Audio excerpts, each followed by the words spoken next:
Magandang umaga mga bata. Nandito muli tayo sa pag-aaral ng Mother Tongue-Based Multilingual Education para sa ating Grade 1. Nasa Quarter 2, Week 4 na tayo. At ang ating layunin ay nabibigkas at nakakaawit ang bawat isa ng madali at may tiwala sa sarili. Mga awit, mga tula, mga maikling awit at mga bugtong. MT1 OL-LC-D-4.2. At ngayon mga bata, atin munang awitin ang ating Kung ikaw ay masaya, tumawa ka. Ha ha ha! Kung ikaw ay masaya, tumawa ka. Ha ha ha! Kung ikaw ay masaya, ang buhay mo ay sisigla. Kung ikaw ay masaya, tumawa ka. Ha ha ha! Kung ikaw ay masaya, pumadyak ka. Kung ikaw ay masaya, pumadyak ka. Kung ikaw ay masaya, ang buhay mo ay sisigla. Kung ikaw ay masaya, pumadyak ka. Kung ikaw ay masaya, pumalakpak. Kung ikaw ay masaya, pumalakpak. Kung ikaw ay masaya, ang buhay mo ay sisigla. Kung ikaw ay masaya, pumalakpak. Kung ikaw ay masaya, gawing lahat. Ha ha ha! Kung ikaw ay masaya, gawing lahat. Ha ha ha! Kung ikaw ay masaya, ang buhay mo ay sisigla. Kung ikaw ay masaya, gawing lahat. Ha ha ha! Kung ikaw ay masaya, ang buhay mo ay sisigla. Kung ikaw ay masaya, gawing lahat. Ha ha ha! Ayan mga bata, masaya ba tayo? Naging masaya ba kayo? Very good. O, tayo ngayon ay magbabalik aral. Ating sabihin kung T kung tama ang sagot at M kung mali ang sagot. Sige, umpisahan na natin. Ang tamang pagbabasa ay simula sa kanan papuntang kaliwa. Ano sagot nyo? Okay, next. Number 2. Ano ang pangalan mo? Ang isasagot mo ay, ako po ay 6 na taong gulang. Okay, next. Sa kwentong Salamat sa Kalesa noong nakaraang linggo, si Bangkardo ay isang kutsero. Ano ang sagot? Okay, next. Hindi dapat maisulat at malaman ang tamang pangalan, edad, kaarawan at pangalan ng magulang. Ano ang sagot? At panghuli, ang pagpapasalamat ay dapat ugaliin ng isang bata. Okay, mga bata, patingin nga ng inyong mga kasagutan. Ganito po ba? Magaling! Very good kung tama ang inyong mga sagot. Okay, ngayon naman, ating tuklasin ang isang tula at basahin natin ang mga tanong mamaya. Umpisahan natin sabayan niyo ako. Si Mako na isinulat ni Enelyn T. Badillo. Mahal ni Mara si Mako, inahing manok na may anak na 8. Tumutuka, umiinom, taas-baba ang ulo. Abo at itim ang kanyang balahibo. Manok, aso at pusa ang alaga ni Mara. Araw-araw siyang masaya. Alagang hayop ay mahal na mahal niya. Kaya ako naman ay tumutulong sa kanya. Itlog na masustansya ang dulot ni Mako. Bantay sa gabi at araw naman ang aming aso. Sa ngiyaw ng pusa, tiyak na ang daga ay tatakbo. Sa lahat ng alaga, mapagmahal si Mako. Nasabayan niyo ba ako, mga bata? O, sige, tingnan natin sagutin natin ang mga katanungan natin. Number 1. Sino ang mapagmahal sa kanyang alagang hayop? Sino na nga? Tama, siya ay si Mara. Next. Anong uri ng hayop si Mako? Anong uri daw? Siya ay isang inahing manok. Very good. Ano-ano ang alaga ni Mara? Tama, ang kanyang mga alaga ay manok, aso at pusa. Next. Ano ang dulot ni Mako? Siya ay may itlog na binibigay na masustansya. At panghuli, kanino takot ang daga? Tama, sa pusa, takot ang daga. Magaling mga bata. Ang tula ang tawag sa binasa natin ngayon kanina.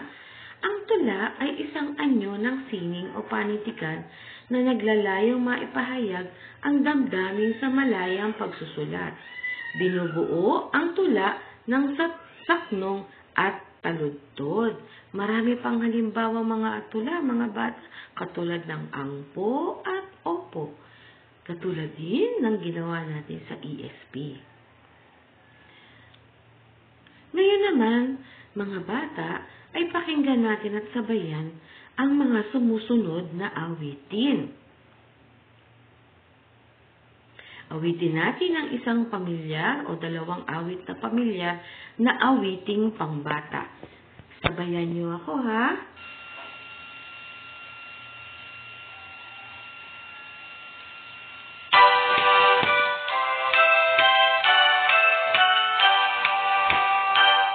Bahay kubo, kahit muntik, ang halaman doon ay sari-sari.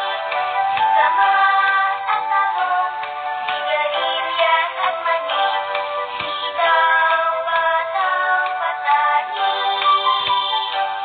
Pundol, patola, ubod, kalabasa, at saka mayroon pang labanon, mustasa, sibuyas, kamatis, bawang at luya. Sa paligid-ligid ay maraming linga.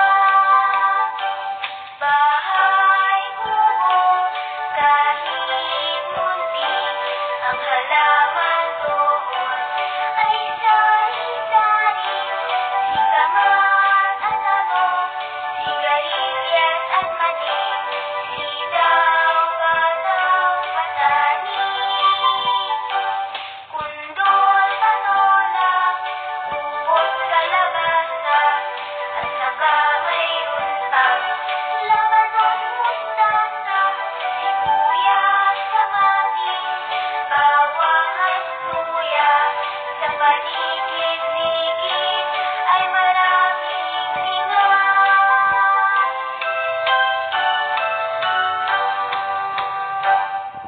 Okay mga bata, sinabayan niyo ba ako? Sige, very good. Sige, may isa pa. Sabayan niyo ulit ako, ha?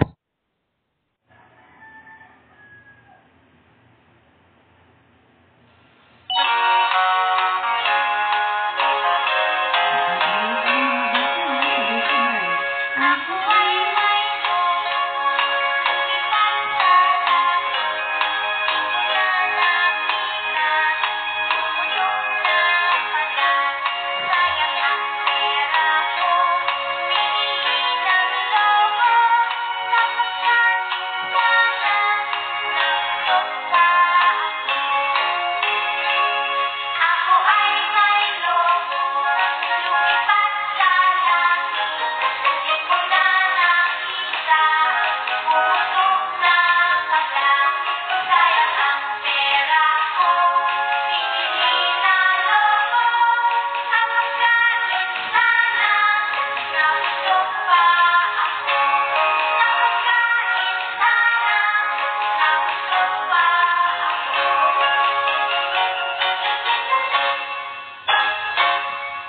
Very good, mga bata. Salamat sa pag-awit. Ngayon, may mga katanungan ako. Ano ang lumipad sa langit? Doon sa kanta. Tama, ang lobo. Next, bakit hindi na nakita yung lobo? Saan na napunta? Dahil lumipad na ito. Next, Ano ang dapat na binili sa halip na lobo? Ano daw dapat na binili? Tama, pagkain po. Okay, ang tawag naman sa ginawa natin o inawit natin ay isang awit. Awit ang tawag sa ating mga inawit na kanta. Ang awit ay binubuo ng iba't ibang nota at tunog o maaring may malakas at mahinang tunog. Kagaya na napag-aralan natin sa musika, may mga tono. Sunod naman ay may pahuhulaan ako sa inyo na sumusunod sa susunod na aking ipapakita. Kanina mga bata ay marami pang halimbawa ng awit na pwede nating awitin. O ngayon, iba naman ang aking ipapakita. Tawagin natin itong magbugtungan tayo.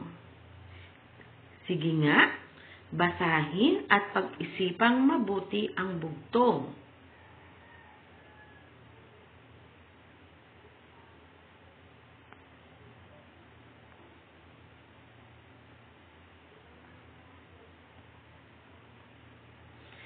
Baboy ko sa pulo, balahiboy pako. Ano ito? Tama, ito ay langka. Next. Kaisa-isang plato, kita sa buong mundo. Ano ito? Tama, buwan. Next.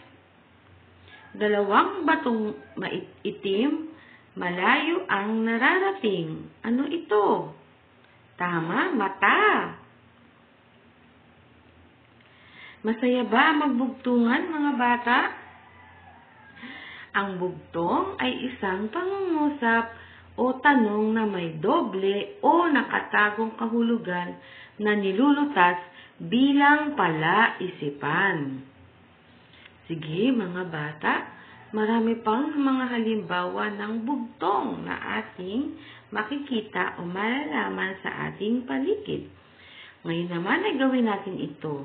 Lagyan ng check kung tama ang pangungusap at X naman kung hindi. Number 1. Ang tula ay isang anyo ng sining o panitikan naglalayong maipahayag ang damdamin sa malayang pagsusulat. Check kaya or X? Number 2. Ang hayan na si kaka, bubuka-buka ka ay isang halimbawa ng bugtong. Check or X? Next, ang panatang makabayan ay isang awit. Check or X? Sunod, ang isang awit ay hindi binubuo ng mga nota. Check or X? At panghuli, ang isang tula ay binubuo ng saknong at taludtod. Check or X? Okay, tingnan ko nga mga bata ang inyong mga sagot. Tingnan ko nga ang sagot nyo sa gawain natin ito. Sa number 1, check. Sa number 2, check. Sa number 3, X. Sa number 4, X. At sa number 5, check. O sige, sino nakakuha ng 5? Very good. Mga bata, lagi nating tandaan, ang tula ay isang anyo ng sining o panitikan na naglalayong maipahayag ang damdamin sa malayang pagsusulat. Ang awit naman ay binubuo ng iba't ibang nota at tunog o maaaring may malakas at mahinang tunog. Ikatlo, ang bugtong naman ay isang pangungusap o tanong na may doble o nakatagong kahulugan na nilulutas bilang palaisipan. Laging tandaan mga bata, pwede natin itong isulat sa ating mga notebook na dilaw. Ngayon, para sa ating pagtataya, tayo ngayon ay sasagot. Tukuyin ang bawat bilang. Isulat ang A, malaking titik A, kung ito ay isang awit. malaking titik T kung ito ay tula at malaking titik B kung ito ay isang buktong ayon sa ating mga napag-aralan. Number 1. Ang tulang po at opo.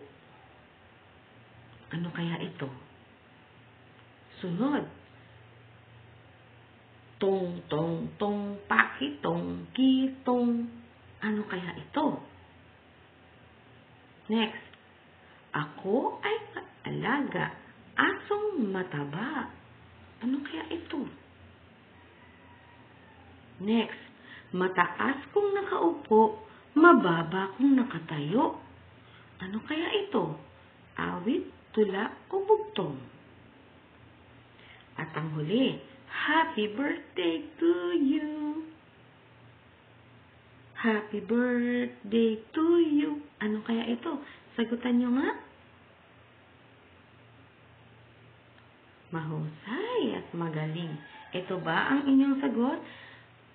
Lagyan ng check ang inyong mga tamang sagot. Maging tapat sa pagsasagot, mga bata, ha? Magaling kayong mga bata. At meron naman tayong karagdagang gawain o assignment natin. Ano ang karagdagang gawain? Sumulat o kumopya ng isang tula, isang bugtong at isang awit na pambata. Isulat ito sa yellow notebook o sa mother tongue notebook natin.